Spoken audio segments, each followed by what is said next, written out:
Yuna had worked with the human for 8 months, and she still did not understand him. She stood by the large window of the trading station, watching ships come and go against the black emptiness of space. Behind her, she could feel his presence without looking. Dawn, always there, always watching, always silent.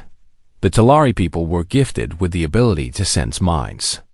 They could feel emotions like heat from a fire. They could read thoughts if they chose to, though their laws strictly forbade it without permission. Yuna had followed these laws her entire life. She was proud of her discipline. But Dahan made her curious in ways that felt uncomfortable. Most beings were easy to sense. Their emotions floated around them like colored clouds. Happy, sad, angry, afraid. But Dahan was different. His mind felt like a closed door. Not empty, but controlled. Quiet in a way that seemed unnatural. She turned to look at him. He stood near the entrance of the diplomatic chamber, hands clasped behind his back. He wore the simple gray uniform of a security contractor. Nothing special, nothing impressive. His face showed no expression. His dark eyes moved slowly across the room, checking exits, counting people, measuring distances. Humans were new to the galaxy. They had only made contact with other species 40 years ago. Most aliens considered them primitive. They had no telepathy like the Telari, no natural armor like the Korath, no advanced technology like the Ven. They were soft, short-lived, and unremarkable. So why had the Galactic Council assigned one to protect the Telari delegation? Yuna had asked this question many times. The answer was always the same. Humans were cheap. Humans were expendable. Humans did not complain. She walked toward him, her silver-blue robes flowing behind her. Her people were beautiful by most galactic standards. Tall and slender, with skin that shimmered like moonlight on water. Their eyes were large and dark, able to see in spectrums that other species could not. Next to her, Dahan looked plain, ordinary, forgettable. "You have been standing there for 6 hours," she said. He did not look at her. His eyes continued to scan the room. "Yes, are you not tired?" "I am fine." Yuna waited for more. Nothing came. This was how their conversations always went. She would speak. He would answer with as few words as possible. She would feel frustrated. He would continue being a wall. "The reception tonight will be crowded," she said. "Many species will attend. The Korath ambassador will be there." At the mention of the Korath, something changed in Dahan. It was small. So small that anyone else would have missed it. But Yuna was trained to notice. His shoulders moved slightly. His jaw tightened for half a second. His eyes stopped scanning and focused on a point in the distance. "I am aware," he said. "The Korath were a warrior species. They were large, powerful, and aggressive. Their empire had been expanding for centuries, swallowing smaller civilizations. They had made several offers to the Telari people. Partnership, they called it. Yuna knew the truth. The Korath wanted Telari telepaths for their military. They wanted to use her people as weapons. The Telari had refused every offer. The Korath had not been happy. "Do you expect trouble?" Yuna asked. "I always expect trouble." She almost smiled at that. Almost. "You must live a very exhausting life." For the first time, Dahan looked at her. His eyes met hers for just a moment. There was something in them.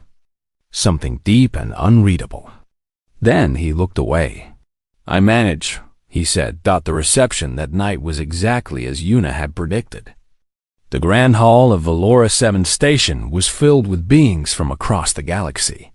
Colors and shapes and sizes that would overwhelm any newcomer. But Yuna had attended hundreds of such events.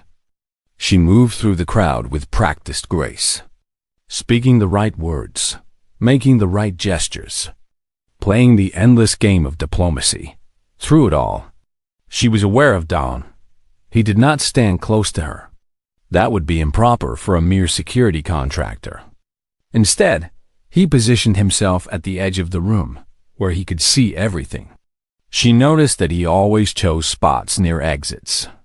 She noticed that his eyes followed certain individuals more than others. She noticed that whenever she moved, he moved too. Maintaining his angle of observation, it was strange.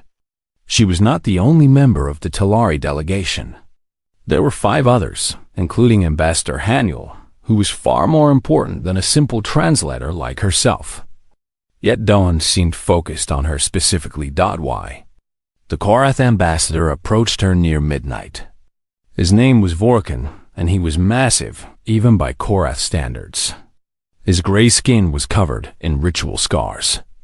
His yellow eyes looked at her with an interest that made her uncomfortable. "Translator Yuna," he said, his voice deep and rumbling. "We meet again, Ambassador Vorkan." She bowed her head slightly.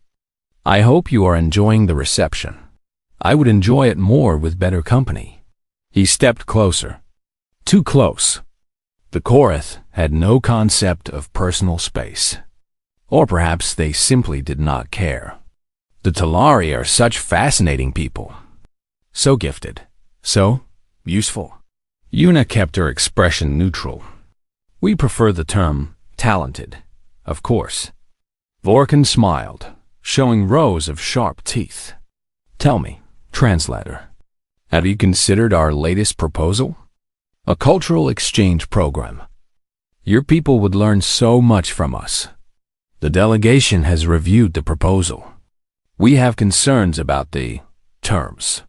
Concerns can be addressed." Vorkan leaned down, his face close to hers. "Everything can be negotiated.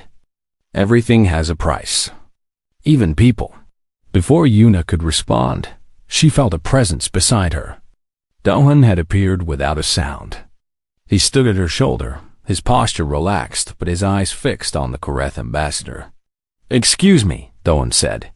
His voice was calm, polite, completely unthreatening. "The Ambassador Haniel is asking for translator Yuna." Vorkan looked at the human with contempt. "The adults are speaking. Go away, little creature." Dawn did not move, did not blink. The ambassador is asking for her now. For a long moment, Vorkan stared at the human. Then he laughed. It was an ugly sound. Humans, so amusing. Like pets that think they are people. He looked back at Yuna. "We will continue this conversation later, translator. Think about what I said. Everything has a price." He walked away, his heavy footsteps shaking the floor. Yuna let out a breath she did not know she was holding. She turned to Dawn. "Ambassador Haniel did not ask for me." "No," Dawn agreed. "You lied." "Yes." She studied his face, looking for some explanation, some emotion. She found nothing. "Why did you intervene?" "He was not threatening me." Dawn was quiet for a moment. Then he said, "There are many kinds of threats." Before she could ask what he meant, he stepped back into the crowd and disappeared. Within seconds, he was at the edge of the room again, watching. Always watching, Yuna stood alone in the middle of the reception, surrounded by hundreds of beings, and felt something she could not name. Not gratitude exactly. Not curiosity either. Something in between. She looked across the room at the silent human who had been assigned to protect her delegation. For the first time, she wondered if there was more to him than she had assumed. For the first time, she wondered what he was really thinking behind those quiet eyes. But she would not read his mind. That was forbiddance. That was wrong.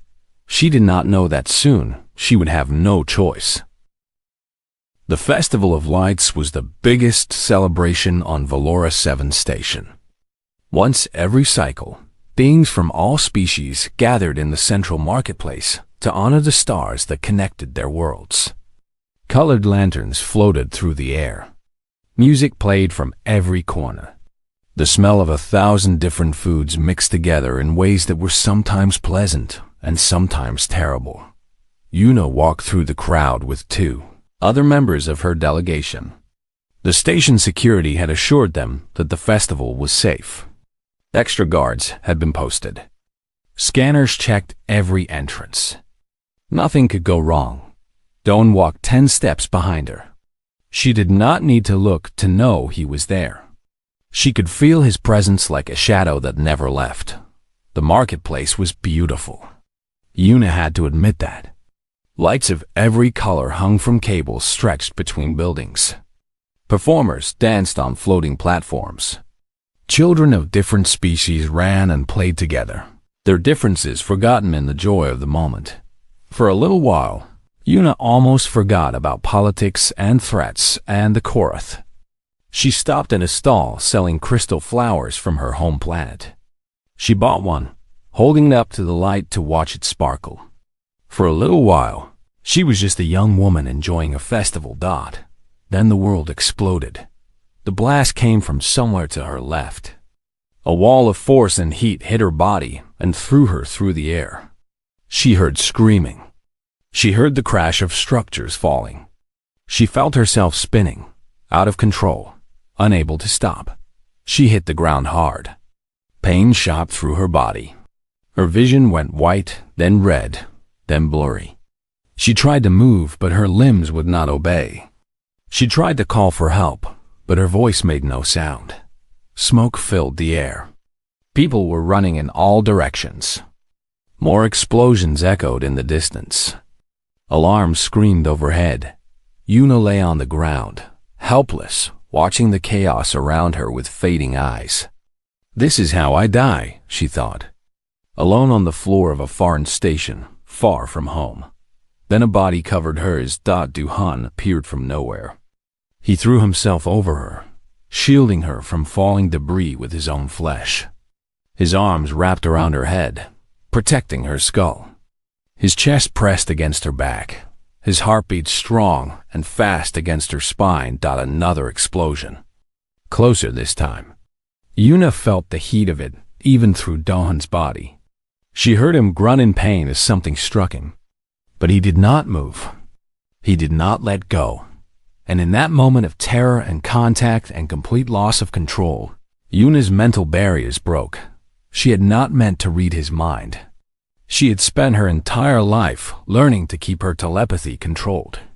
But the explosion had shattered her focus. The physical contact had created a bridge. The extreme emotions had torn down every wall she had built. She fell into his thoughts like falling into an ocean. What she expected to find was chaos, fear, confusion, pain. That was what most minds felt like in moments of crisis. A storm of random thoughts and desperate emotions. What she found instead was something else entirely. Dawn's mind was calm. Not empty. Not cold, but organized in a way she had never experienced before. It was like walking into a room where everything had a place, where every thought served a purpose. She felt his pain. The debris had cut his back badly. Something might be broken. But the pain was pushed to the side, acknowledged but not allowed to interfere. She felt his calculations. Threat assessment. Ongoing attack, multiple explosions, likely coordinated. Escape routes. 3 options. North exit blocked, east exit unclear, south exit probable. Survival probability. Difficult to determine. Her survival probability must be maximized. Her survival, not his survival. Not the delegation's survival. Her survival specifically. Yuna pushed deeper without meaning to. She could not stop herself. The connection was too strong, too sudden, too overwhelming. She saw memories. She saw Dawn in his small quarters on the station, late at night when he should have been sleeping. He was reading a medical document about Talari biology, learning which foods were safe for her species, learning which environments were comfortable, learning the signs of Talari distress that other humans might miss. She saw him 3 months ago, meeting with a shadowy figure in a dark corridor. Money changing hands. Information exchanged. A name, a Korath agent who had been assigned to get close to her. The next day, that agent was found dead in an airlock accident. She saw him 2 months ago, intercepting a package meant for the Telari delegation. Documents that had been coated with a slow-acting poison. Dohan had touched them with bare hands to test them. He had spent 4 days in the medical bay afterward, telling everyone he'd eaten bad food. She saw him 1 month ago, standing outside her quarters in the middle of the night. Not guarding the delegation. Guarding her door specifically. Every night. For hours. While everyone else slept, and beneath all these memories, she felt his constant thought. The idea that ran through everything he did, like a river running through a valley, that keep her safe. She does not need to know. She does not need to be afraid. Let her live her life. Let her be happy. Just keep her safe. Yuna pulled back. The connection broke. The world rushed back in. Sounds. Smells. Pain. Reality. Doan was lifting her now, carrying her through the smoke and chaos. His face was tight with pain, but his arms were steady. He moved through the crowd like water through rocks, finding paths where none seemed to exist. "Are you hurt?" he asked. His voice was the same as always, calm, controlled, as if he had not just shielded her with his own body from an explosion. Yuna could not answer. She stared at his face, seeing it for the first time. Really seeing it. This plain, ordinary, unremarkable human who had been fighting a secret war to keep her alive. Who had been poisoned for her. Who had killed for her. Who had given up sleep for her. And he never said a word. "Yuna." His voice was sharper now, worried. "Are you hurt? Can you hear me?" "I." She found her voice. "I'm not hurt. Good." He carried her toward the south exit, just as his tactical mind had calculated. "We need to get you to safety. The delegation quarters have better security. Can you walk?" "I think so." He set her down gently, keeping one hand on her arm to steady her. His back was bleeding. She could see it now, dark stains spreading across his gray uniform. But he did not mention it, did not acknowledge it at all. "Stay close to me," he said. "Move when I move. Stop when I stop. Do you understand?" She nodded. They moved through the damaged station, stepping over debris and around crying civilians. Emergency teams were arriving now. The fires were being controlled. The chaos was slowly turning to order. When they reached her quarters, Dohan checked every corner before letting her enter. Then he took his position outside her door, just as he always did. As if nothing had changed. As if he had not almost died for her. Yuna stood inside her room, looking at the door that separated them. She knew things now that she was not supposed to know. She had violated his mind without permission. She had seen his secrets, his sacrifices, his silent devotion. She had thought he was cold. She had thought he was empty. She had thought he was just another forgettable human doing a job for money. She had been wrong about everything. Yuna sat down on her bed and covered her face with her hands. Outside, Dohan stood guard, bleeding from wounds he would never mention, watching for threats he would never explain. And for the first time in 8 months, Yuna understood that she had never really known him at all. 3 days passed after the explosion. The station returned to normal. The damaged marketplace was repaired. The dead were mourned and forgotten. Life continued as it always did, but Yuna could not forget. She moved through her duties like a ghost. She translated documents. She attended meetings. She smiled and spoke and pretended everything was fine. But inside she was burning with questions she could not ask. She had violated Dohan's mind. She had seen things she was never meant to see. If she told him, she would have to admit her crime. Among the Telari, reading someone's mind without permission was one of the worst things a person could do. It was a betrayal of trust, a violation of the soul dot, so she stayed silent. And she watched. She watched Dohan differently now. Before, she had looked at him and seen nothing. Now, she looked at him and saw everything. She noticed how he tasted her food before serving it. Just a small bite, always when he thought no one was looking. Testing for poison. Willing to die first if something was wrong.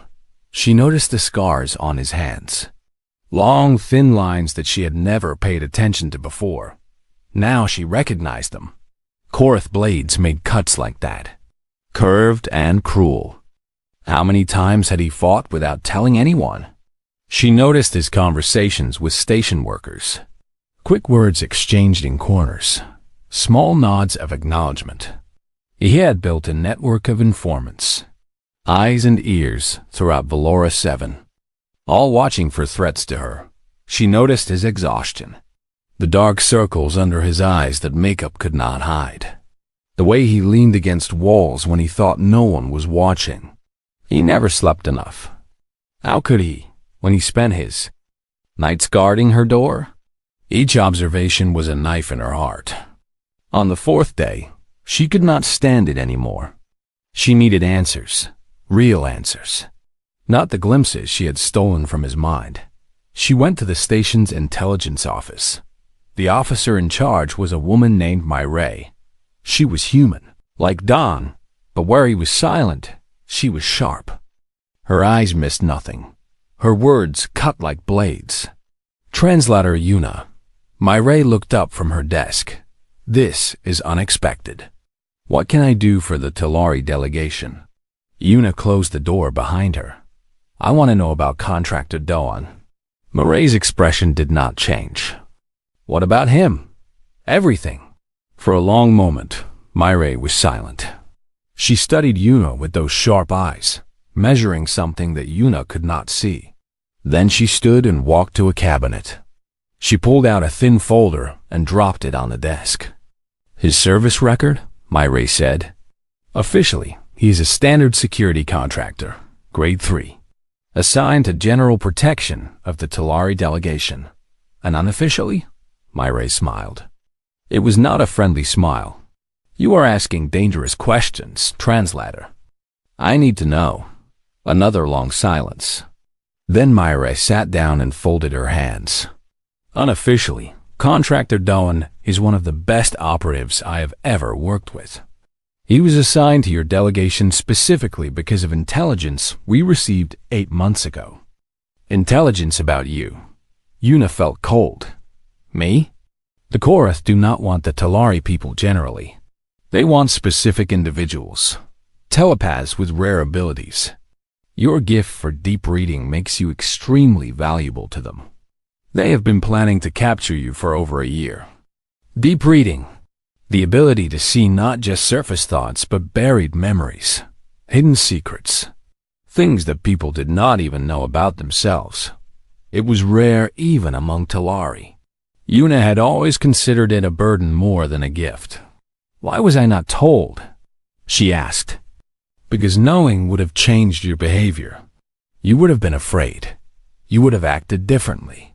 The Korath would have noticed and adjusted their plans. Myray shrugged. It was decided that ignorance was safer. For you and for the mission. The mission being my protection. Yes, Yuna felt anger rising in her chest. So I was kept in the dark while others risked their lives for me. While Dahan risked his life for me. He volunteered. Myray's voice was quiet now. When he learned about the threat, he asked for the assignment. He has been fighting the Korath's operations against you for 8 months. Alone, mostly. He preferred it that way. Why alone? Because more people means more risk of information leaks. And because, Myray paused, because he did not want anyone else to get hurt. Yuna thought about what she had seen in his mind. The calculations, the constant focus on her survival, the willingness to die without recognition. How many threats has he stopped? She asked. Myra opened the folder. 7 confirmed. Probably more that we do not know about. She read from the pages. 2 assassination attempts. 1 kidnapping operation. 3 information-gathering missions. 1 poisoning. She looked up. The poisoning nearly killed him. Did you know that? I heard he was sick from bad food. That is what he told everyone. The truth is that he intercepted documents coated with Korath neurotoxin. He touched them to confirm the poison was there. He spent 4 days in critical condition. The doctors said it was a miracle he survived. Una closed her eyes. She had been attending meetings while he fought for his life. She had been complaining about his silence while he protected her from threats she never knew existed. Does he know? She asked. Does he know that he's probably going to die doing this? Myray did not answer. Her silence was answer enough. Una opened her eyes. Why does he do it? Why does any human do things like this? You are not strong like the Korath. You are not gifted like the Talari. You have no special abilities. Why do you sacrifice yourselves for strangers? Myray was quiet for a long time. When she spoke, her voice was different, softer, almost sad. Humans live short lives, she said. We know this. We feel time passing in ways that longer-lived species do not. Maybe that is why we value things differently. We know we cannot keep anything forever. So we focus on what we can do right now. What we can protect right now. What we can save right now. She looked at Una with something like pity. Dohan does not expect to survive this assignment. He accepted that from the beginning. But he decided that your life was worth more than his. That is not logic. That is not strategy. That is just human. Una stood in the intelligence office, surrounded by reports of threats and violence and sacrifice. She thought about the silent man who had been standing between her and death for 8 months. She thought about how she had dismissed him, ignored him, considered him beneath her notice. She thought about how wrong she had been. Thank you, she said to Myray, for telling me the truth. What will you do now? Una walked to the door. She paused with her hand on the handle. I do not know, she admitted. But I know one thing. I will not let him fight alone anymore. She left the office and walked back toward her quarters. Dohom was there, of course. Standing guard, watching, silent as always. She looked at him differently now. Not as a shadow, not as a tool, but as a person. A person who had given everything for her and asked for nothing in return. She did not know how to fix what was broken. She did not know how to make things right, but she knew she had to try. The observation deck was empty at this hour. Most beings on the station were sleeping or working. Only the stars were awake, burning in the endless darkness beyond the transparent walls. Una found Dohan there during his rest period. He stood alone, looking out at the universe with an expression she could not read. For a moment, she just watched him from the entrance. He looked tired, more tired than she had ever seen him. His shoulders were slightly bent. His hands hung loose at his sides. He looked like a man carrying a weight, too heavy for one person to bear. She walked toward him. Her footsteps were soft, but he heard her anyway. He always heard everything. Translator Una. He straightened immediately. The tiredness disappeared behind his usual mask. Is something wrong? Do you need assistance? No. She stopped beside him, looking out at the same stars he had been watching. I wanted to talk to you. Just talk. Is that allowed? He was quiet for a moment. Of course. They stood in silence. The stars burned. Ships moved in the distance like tiny lights drifting through ink. Why did you take this assignment? Una asked thought it was a simple question, but she felt him tense beside her. Felt the walls go up in his mind even without reading his thoughts. I was assigned by the security division, he said. Standard contractor placement. That is not what I asked. More silence. Longer this time. Myray told me things. Una continued. About the threats. About the Karth. About what you have been doing these past 8 months. She turned to look at him. I know about the poison. I know about the assassins. I know about the nights you spend outside my door instead of sleeping. Dawn did not move, did not react. His face remained as blank as stone. You volunteered for this, she said. You chose to fight a war alone without telling anyone. You chose to die for someone who did not even know your name until a week ago. She felt her voice breaking. Why? For a long time, he did not answer. The silence stretched between them like a bridge waiting to be crossed. Then he spoke. When I was young, he said, my grandmother told me a story. She said that humans are special, not because of what we can do, but because of what we choose to do. We are not the strongest. We are not the smartest. We are not the most powerful. But we can choose. We can decide what matters to us. We can decide what we are willing to fight for. He turned to look at her. For the first time, she saw something in his eyes. Not emptiness, not control, but depth. A vast ocean of feeling hidden beneath a calm surface. The galaxy thinks humans are primitive, he said. Maybe we are. Our ships are slow. Our weapons are basic. Our lives are short. We have no telepathy, no natural armor, no gifts that make us special. He paused. His hands tightened into fists at his sides. But where I come from, we have something else. We have stubbornness. We have the belief that some things matter more than survival. Some people matter more than ourselves. His eyes held hers. We do not let good people die if we can stand in the way. Even if standing in the way means we fall. Una felt tears forming in her eyes. She did not try to stop them. But why me? She asked. I am nobody. I am just a translator. There are so many beings in this galaxy more important than me. Why would you die for someone like me? Dohan was silent for a moment. Then he did something unexpected. He smiled. It was small and sad, but it was real. I have watched you for 8 months, he said. I have seen you treat everyone with kindness. The servants, the guards, the cleaning staff that everyone else ignores. I have seen you stay late to help younger delegates. I have seen you give your food to hungry children in the marketplace. He looked back at the stars. You ask why you matter, but you do not see what I see. You do not see how bright you shine in a galaxy full of darkness. You do not see how rare kindness is. How precious. He shook his head slowly. The Karth want to use you as a weapon. They want to turn your gift into something ugly. They want to break you and reshape you into a tool of war. I have seen what they do to telepaths they capture. I have seen the emptiness in their eyes. His voice hardened. I decided that would not happen to you. Not while I could still stand.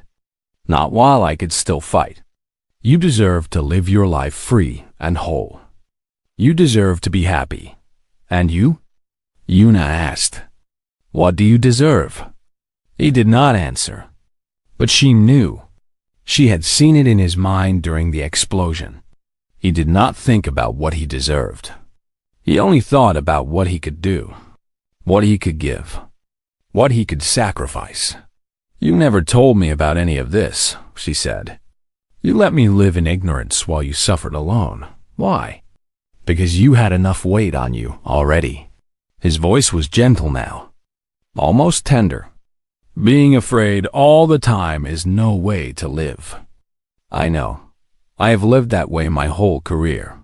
The constant watching, the constant waiting, the knowledge that death could come at any moment from any direction. He looked at her again. I could carry the fear for you. That is what I am good at. Carrying fear, carrying pain, carrying weight. You should not have to feel those things.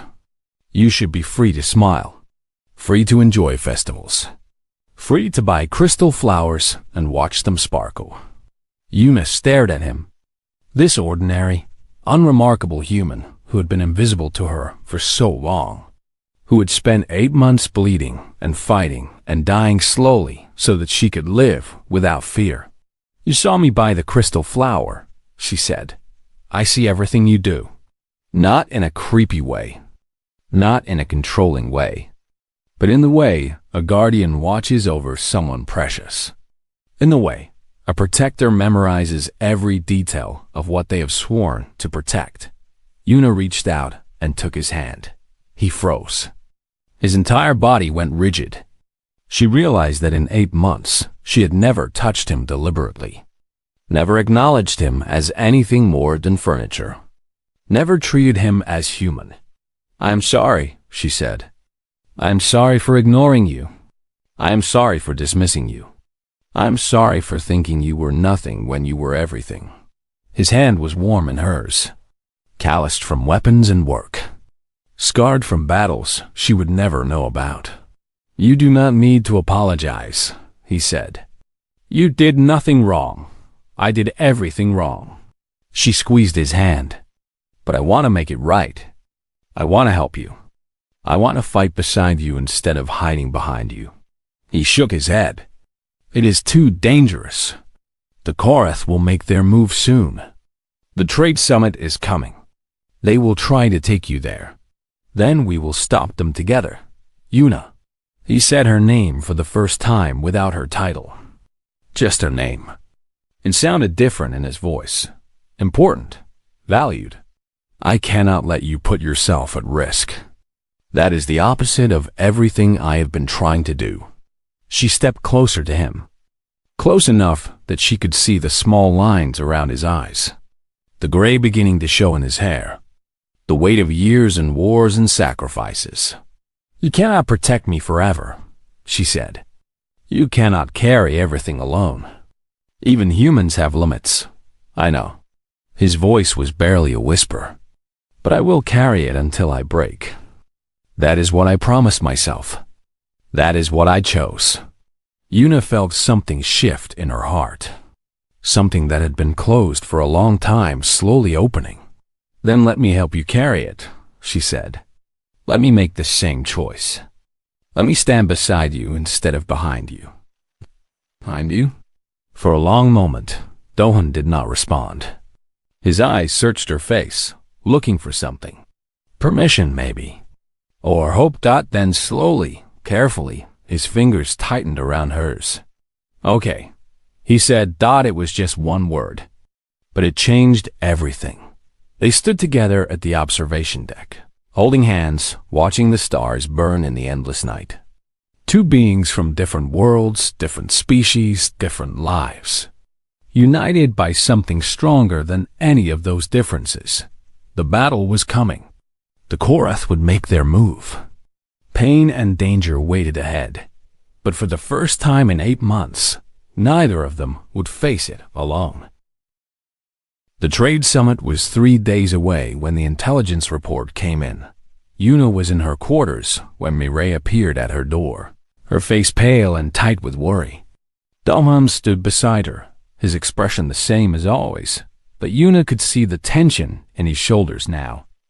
She had learned to read him in ways she never had before. "They are coming," Mireille said. "The Korath have activated a strike team. 12 operatives. They will be here before the summit. Their target is you." Una felt fear rise in her chest, but she pushed it down. She had made a decision. She would not hide anymore. "What is the plan?"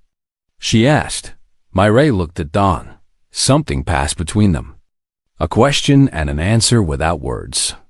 "We have 2 options," Mireille said. "The first is evacuation. We get you off the station tonight. Hide you somewhere the Korath cannot find. It is the safer choice. And the second option? We fight." Dalhan's voice was flat. "We find them before they find us. We end this." Una looked at him. "Which option do you recommend?" He was quiet for a moment. "Evacuation. It keeps you safest." "That is not what I asked." "Which option do you think is right?" Another pause. Longer this time. When he spoke, his voice was different, heavier. Running only delays the problem. The Korath will never stop hunting you. They are patient. They can wait years, decades, for the right moment. If we run now, you will spend your whole life looking over your shoulder. He met her eyes. If we fight now, we can end it. We can destroy their operation here and send a message that you are not prey. But it will be dangerous. People will get hurt, maybe killed. Including you, Yuna said. He did not deny it. Yuna turned to Myray. I want to fight. Myray blinked. Translator Yuna, with respect, you are not a soldier. You have no combat training. You would be a liability in a direct confrontation. I am not suggesting a direct confrontation. Yuna felt something building inside her, a strength she had never used before. I am a telepath. I can sense minds. I can find their operatives before they get anywhere near us. I can tell you exactly where they are and what they are planning. Dawn stepped forward. No, using your abilities that way is dangerous. If they sense you scanning for them, they will know we are aware. They will change their plans. Or worse, they will target you specifically. They are already targeting me specifically. Yuna, he said her name again. That single word that carried so much weight. I cannot let you put yourself in danger. That is the opposite of everything I have been trying to do. She moved toward him. They were close now. Close enough that she could see the worry in his eyes. The fear that he usually hid so well. I know what you have sacrificed for me, she said. I know what you have suffered. And I am grateful. More grateful than I can ever say. But this is my life. My choice. You taught me that. Humans choose what matters to them.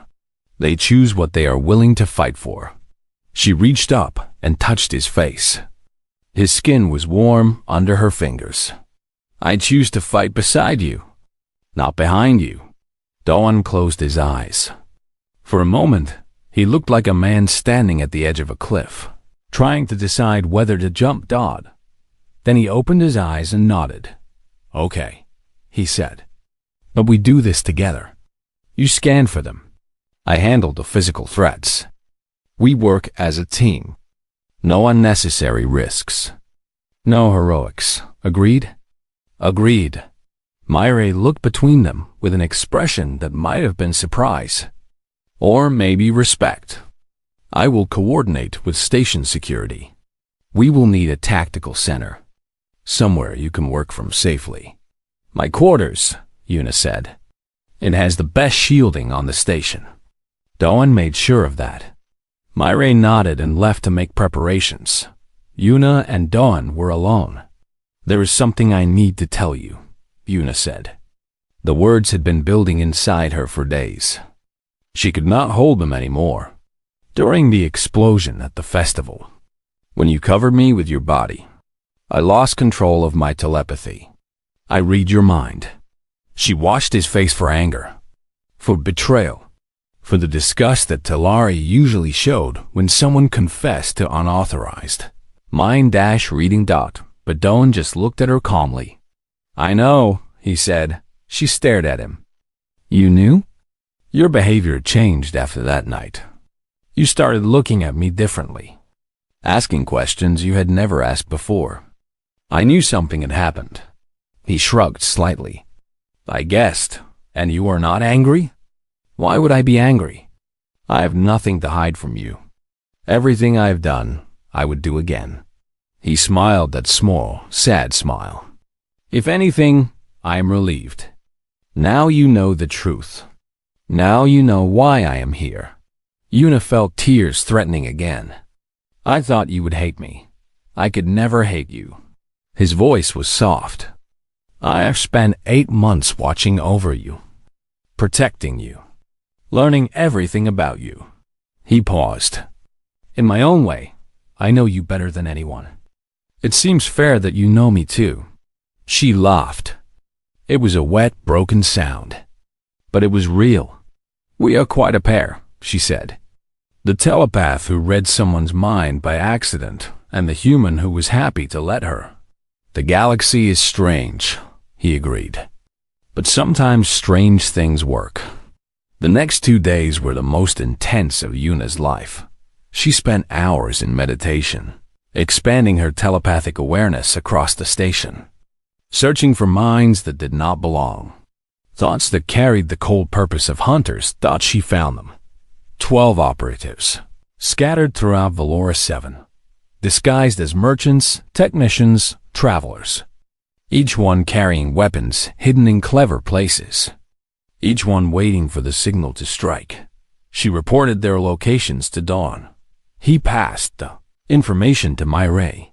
Station security moved quietly, carefully, like a net drawing closed around unsuspecting fish. On the night before the summit, they struck. Yuna watched through her telepathy as Dohan led a team through the station's lower levels. She felt his mind moving, calm and focused, as he engaged the first operative. The fight was quick and brutal. Dohan moved like water around stone, flowing and unstoppable. She guided him, warned him of ambush, told him when enemies were waiting around corners. Her gift, which she had always considered a burden, became a weapon. Not for destruction, for protection. One by one, the operatives fell dead by morning. All 12 were captured or dead. The Korath strike team was destroyed.